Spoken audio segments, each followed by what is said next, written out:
Viens visiter la ville d'Ipsophonia. Ici même on n'attend plus que toi pour lui donner vie. Bienvenue à 19h47. Le repère c'est la vieille estafette. Le point de départ du projet il se situe au début des années 2000, en janvier 2000 même très exactement.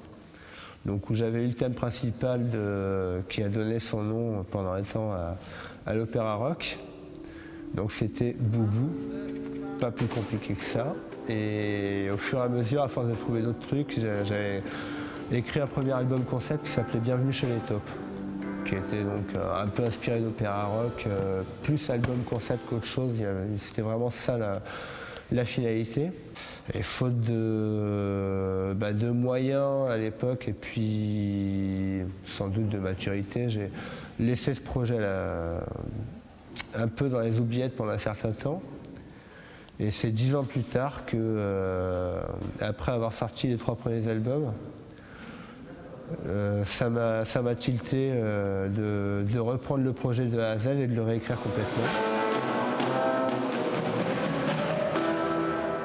C'est assez marrant parce qu'en fait on le localise pas du tout le Rhodes.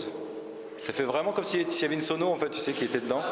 Et il n'y a que toi qu'on localise vraiment, c'est assez drôle. Du coup, tu as de l'espace pour jouer en fait.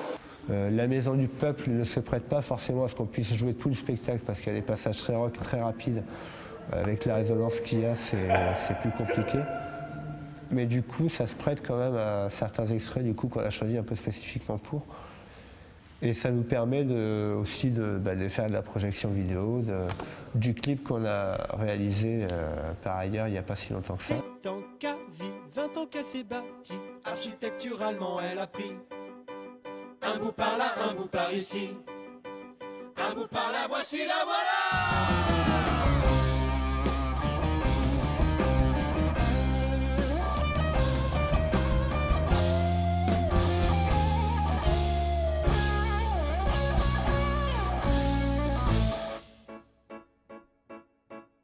I see a little silhouette of a man. Scaramouche, Scaramouche, will you do the fandango? Thunderbolt and lightning, very, very frightening me.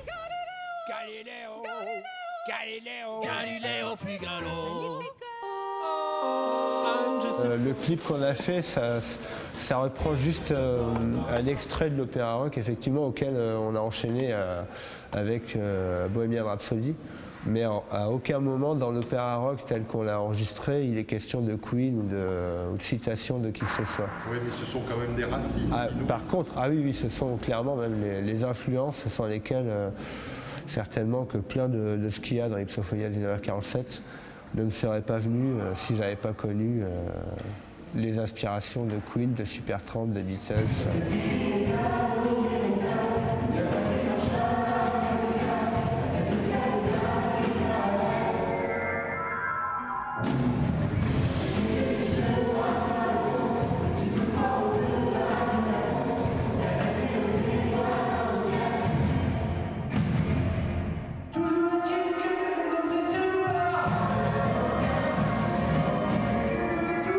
On passe de différents états d'esprit à d'autres. Au début, en fait, il est question que la machine à rêve se mette en marche. Et donc après, au fur et à mesure qu'elle est en marche, il va vivre des choses plus ou moins étranges ou fantastiques ou drôles ou bizarres, incompréhensibles, complètement incohérentes de prime abord. Et puis il va vivre d'autres choses aussi beaucoup moins drôles parce qu'on passe aussi par le cauchemar.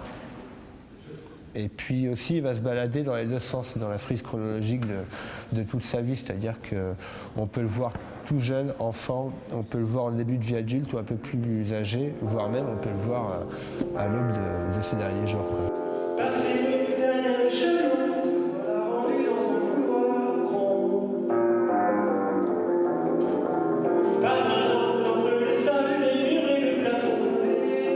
Je voulais que l'opéra rock naisse d'abord en studio et que le point de départ soit vraiment le disque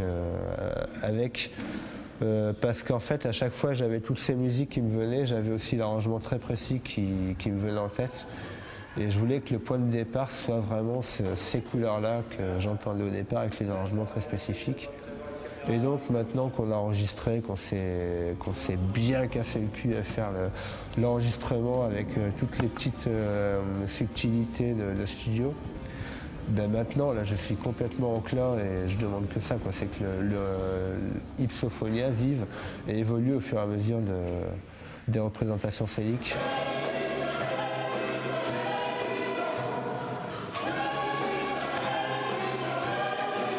« 19h47 en l'occurrence, c'est parce que quand j'ai eu le thème principal, je vais être un peu plus léger que ça, du coup dans les précisions un peu à la Suisse, c'était précisément le mardi 11 janvier 2000 et il était 19h47.